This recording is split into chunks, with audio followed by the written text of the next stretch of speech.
Comum entre animais da floresta, quase ninguém sabe que o instinto de proteção também tem exemplos nas águas. Há peixes capazes de dar a própria vida na defesa dos filhotes. Nosso objetivo é mostrar isso pela primeira vez, explorando rios amazônicos. Estamos navegando num dos milhares de igarapés da região, o Igarapé Peixe-Boi, afluente do rio Pedreira, no estado do Amapá. Apesar do nome, nunca nenhum peixe-boi foi visto aqui. Esse pequeno rio é o habitat de outras espécies e tem um importante papel na vida de vários peixes da Amazônia.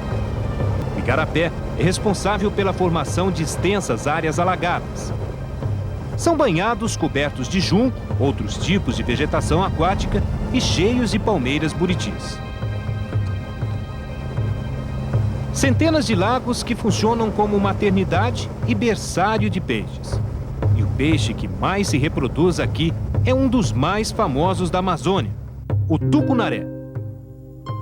Água limpa, quente e quase sem correnteza. Esses são os fatores que fazem com que o tucunaré procure os igarapés para se reproduzir. Nós estamos no final do verão da Amazônia, e verão aqui significa seca, estiagem. Faz quase 5 meses que não chove na região. Por isso, a água do igarapé está muito limpa e com boa visibilidade. Nós vamos mergulhar no Igarapé Peixe-Boi para tentar filmar pela primeira vez a reprodução do tucunaré e conhecer um pouco mais da vida nos rios da Amazônia.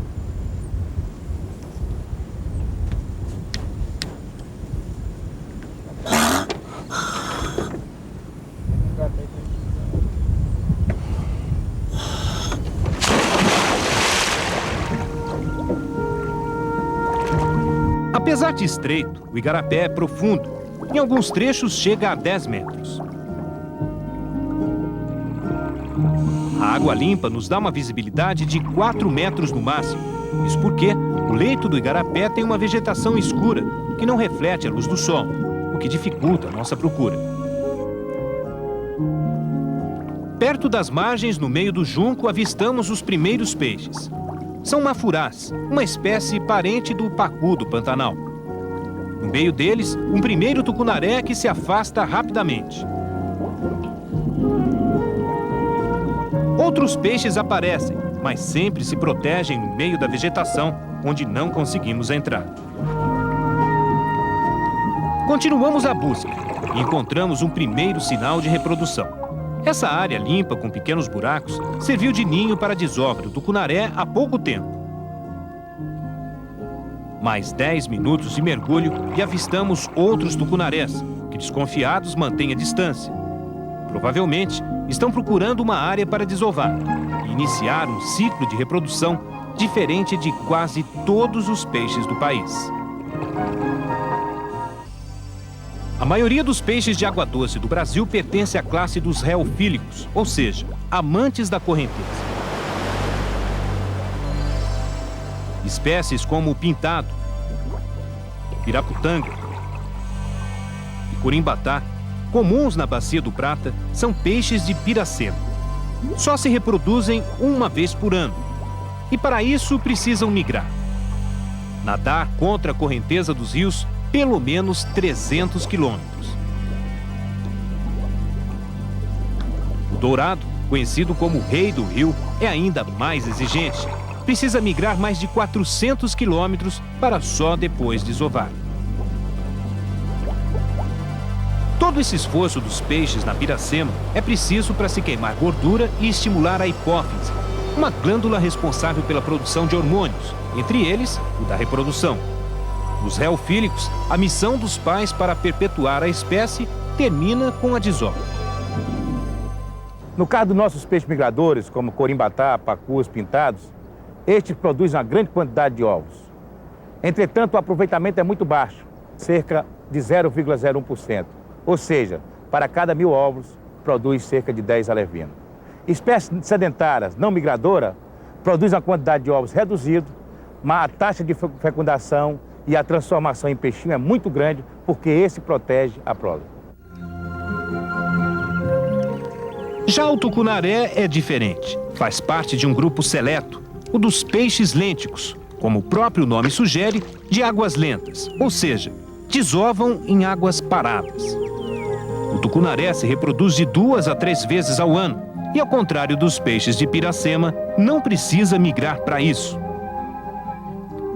Tem uma capacidade notável, a de nidificar. É um peixe que constrói ninho, desova, espera o nascimento dos filhotes e por um bom tempo acompanha o crescimento, protegendo os alevinos de predadores. Um comportamento raro.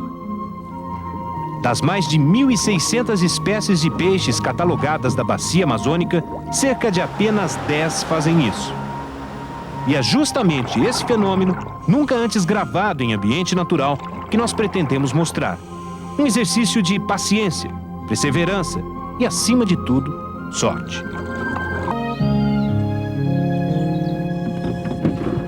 Bem cedo caímos na água. Procuramos agora sinais de desova.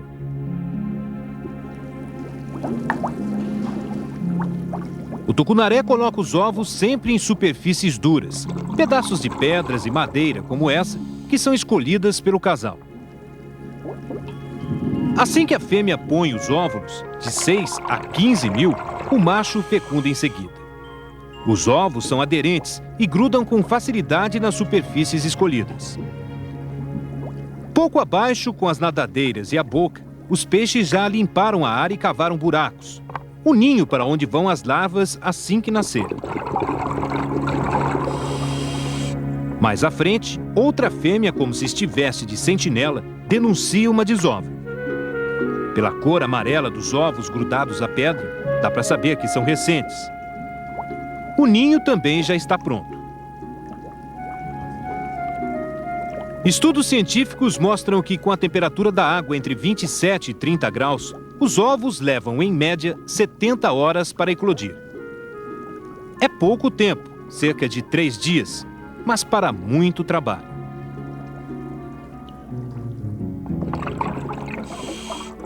A vigia dos ovos tem que ser constante. Veja essa desova colocada em cima de um tronco de um buriti caído. A fêmea está atenta. Se afasta do ninho só para espantar predadores e volta em seguida.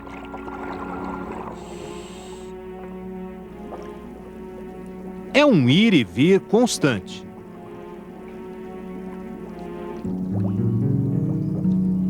Ela não percebe, mas atrás do tronco está um acará preto, esperando o momento para atacar os ovos. Como um ladrão, ele é sorrateiro. Ataca na primeira oportunidade, mas a fêmea é mais rápida. Conforme as horas passam, os ovos mudam de cor. Primeiro cinza, logo em seguida amarelos. E por último, adquirem a cor das larvas, um cinza quase transparente. Veja esse momento. O primeiro ovo da desova está se rompendo. As larvas não nascem todas de uma vez, porque a desova é feita parceladamente. A taxa de nascimento é uma das mais altas entre os peixes e atinge, em média, 80% dos ovos. Estes outros, brancos, são ovos gorados. Abaixo, uma fêmea não se afasta do ninho. E não faltam motivos para tanta preocupação. O ninho tem milhares deles, larvas recém-nascidas. Milhares de peixinhos. No ninho, o início da vida vibra.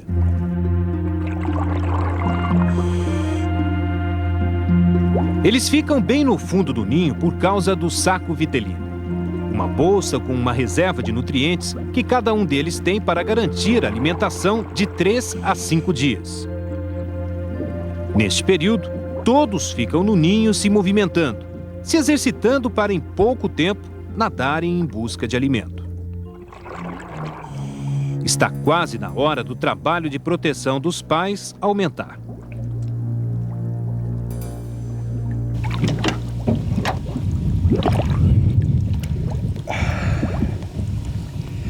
Todas as desovas, assim como o ninho, com as larvas que nós encontramos, estão encostados na margem ou bem próximos dela, a uma profundidade que varia de 3 metros a até 9 metros. E todos os ninhos ficam sempre próximos à entrada de lagoas marginais como essa aqui. Para a gente acompanhar todo o ciclo de reprodução do tucunaré, nós vamos ter que mergulhar aqui pelo menos uma semana e torcer para que o tempo continue assim, sem chuva e a água bastante limpa.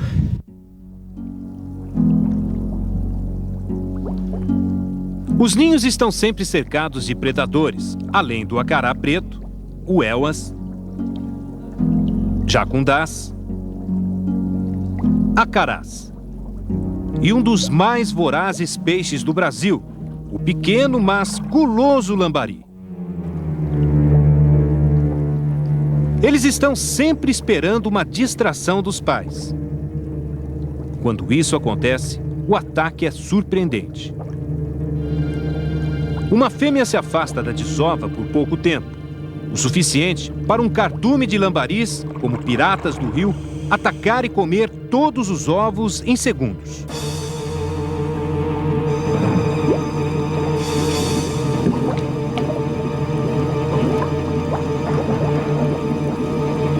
Eles comem tanto que dá até para perceber o aumento do tamanho da barriga de cada um.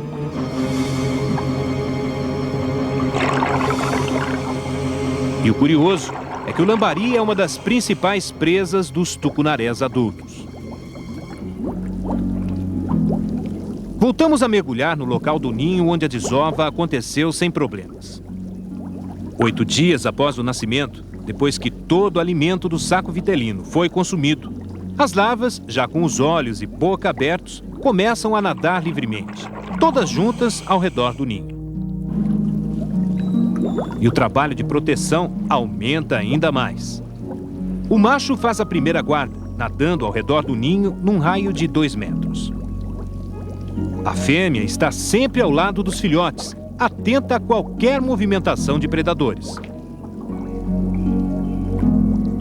Nosso cinegrafista é considerado um perigo, e os filhotes rapidamente voltam para o ninho. Quando isso não acontece, a fêmea recolhe todos com a boca.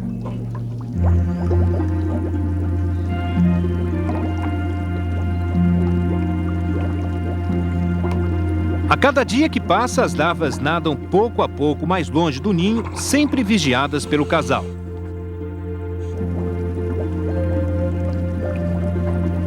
Até mesmo um outro peixe da mesma espécie, quando se aproxima demais, é atacado.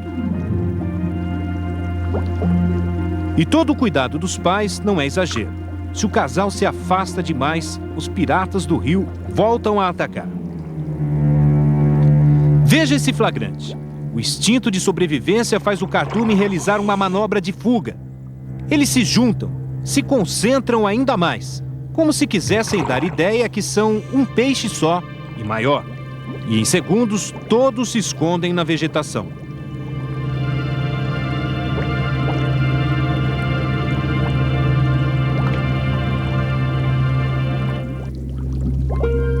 Nosso tempo de mergulho se esgota. O ar dos cilindros acaba na hora em que encontramos um ninho com alevinos já maiores, próximos do momento de abandonar o ninho. Marcamos o local para voltarmos. A saída do ninho é a penúltima fase do ciclo de reprodução e não podemos perder.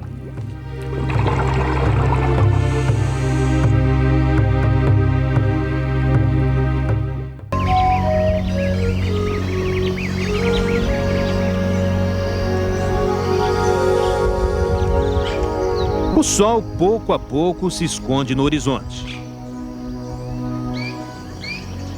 Mais um dia terminando. Está quase na hora dos filhotes de um dos ninhos saírem. A julgar pelo tamanho dos alevinos, o rio já não tem comida suficiente para eles. Nessa região, de 1 a 2 semanas depois do nascimento, os filhotes de tucunaré, acompanhados dos pais, saem do rio e entram nas lagoas marginais. É nesse habitat que eles encontram segurança por causa da vegetação e também muita comida, micro-organismos e pequenos insetos aquáticos. Isso num primeiro momento, porque depois de pouco tempo eles começam a se alimentar de filhotes de outras espécies de peixe, fazendo jus à fama de predador. O material carreado pelo rio, ele é sedimentado nas lagoas e soma aí com essa massa vegetal intensa, E esse material, se decompondo, ele vai fertilizar, ele vai adubar o ambiente e surgindo aí o plâncton, que auxilia o tucunaré nesse primeiro ciclo de vida dele, não só o tucunaré, mas outras espécies de peixes. É justamente a fase da saída do ninho uma das mais difíceis de se presenciar. Decidimos continuar a observação noite adentro.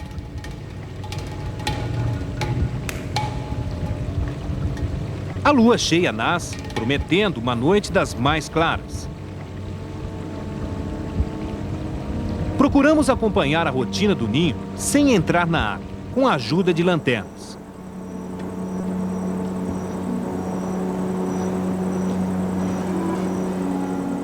Mas assim só era possível ver os pais. Para observar melhor, só mesmo fazendo um mergulho noturno. Nós vamos mergulhar agora para não correr o risco de perdermos o momento em que os alevinos saem do ninho. E também para observar se durante a noite o comportamento dos peixes muda.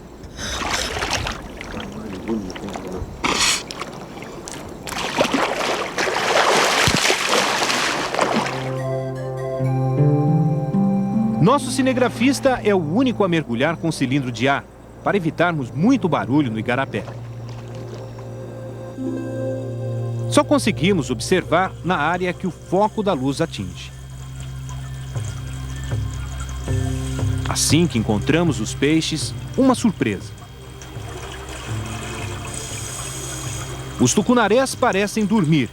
Ficam rentes ao fundo, com as nadadeiras imóveis em estado de repouso.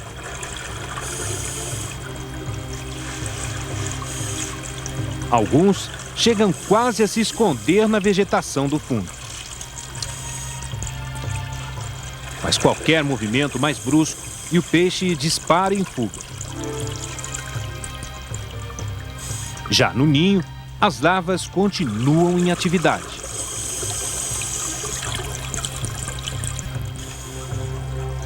O que os tucunarés não sabem é que ao protegerem as ovas ou os filhotes, se tornam presas fáceis frente ao maior predador da terra. Enquanto mergulhávamos, um outro barco chama a atenção. Uma canoa de um morador ribeirinho. Com um farol ligado à bateria de carro, ele está pescando tucunarés de zagaia. Acompanhamos a ação do ribeirinho.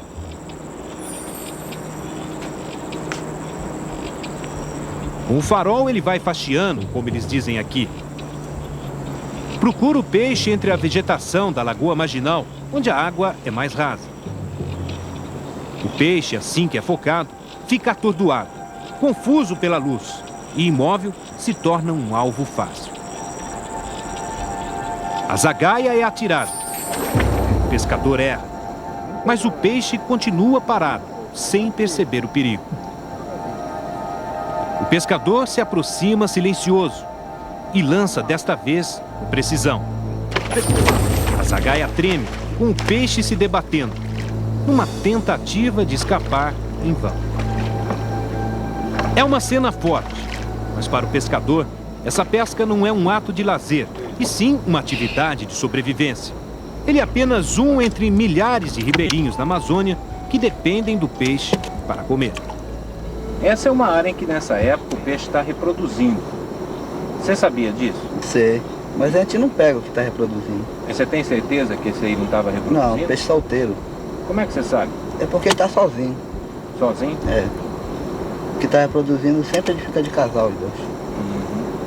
E ele não poderia estar aqui na lagoa com filhotinhos? Não, está solteiro. Como é que você sabe disso? É porque a gente conhece o peixe solteiro, é um peixe gordo, não está um peixe magro, ele está sempre sozinho. E antes de você disparar a zagaia, você teve tempo para observar tudo isso? Tem, a gente observa tudinho, porque sempre quando tiver a fêmea, a gente deixa ela, começa a focalizar, procurar que o macho está por perto. Você procura sempre matar o macho? É, sempre é o macho. Mas o macho não ajuda a proteger os filhotes também? Ajuda. Porque sempre eles andam de dois. E você acha que matando o macho, você não prejudica os filhotes? Não, porque a mãe cria. A mãe cria os alevinos. Se o peixe arpoado tinha filhotes ou não, é uma questão que não dá para responder. A única coisa certa é que matar um tucunaré nesta fase pode significar matar milhares deles. Nosso cinegrafista observa a movimentação de lambaris. Quando se aproxima, registra mais um ataque dos piratas do rio.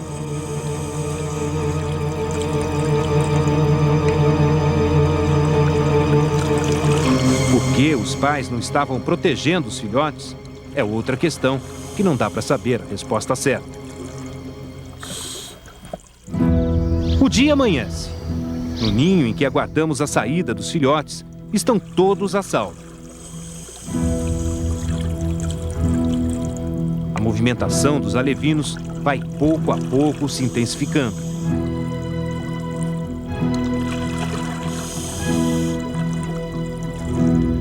Os pais vigilantes acompanham.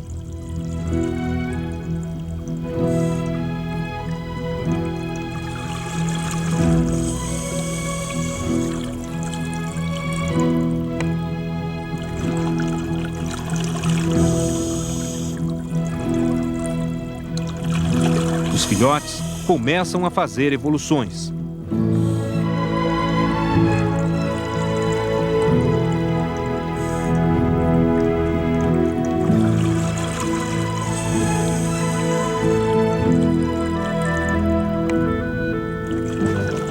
É a marcha para a vida. Uma coreografia perfeita.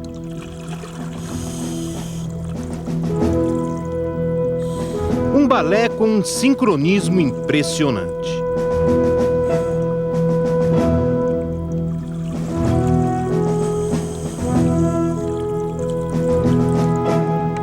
E essa dança prossegue até todos chegarem ao lago, onde a alimentação farta vai garantir o crescimento.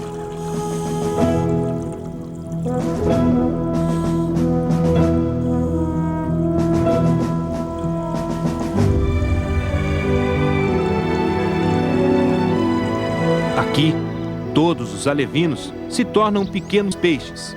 Com cerca de 1 mês e meio de vida, se libertam dos pais completamente. Passam a nadar por si só. Agora, são responsáveis pelo destino, que só aponta 2 escolhas à espécie: caçar e viver ou ser caça e morrer.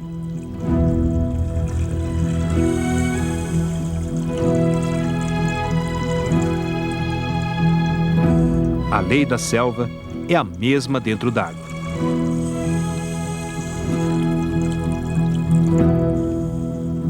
Os que sobreviverem vão, no próximo ano, iniciar o ciclo de reprodução.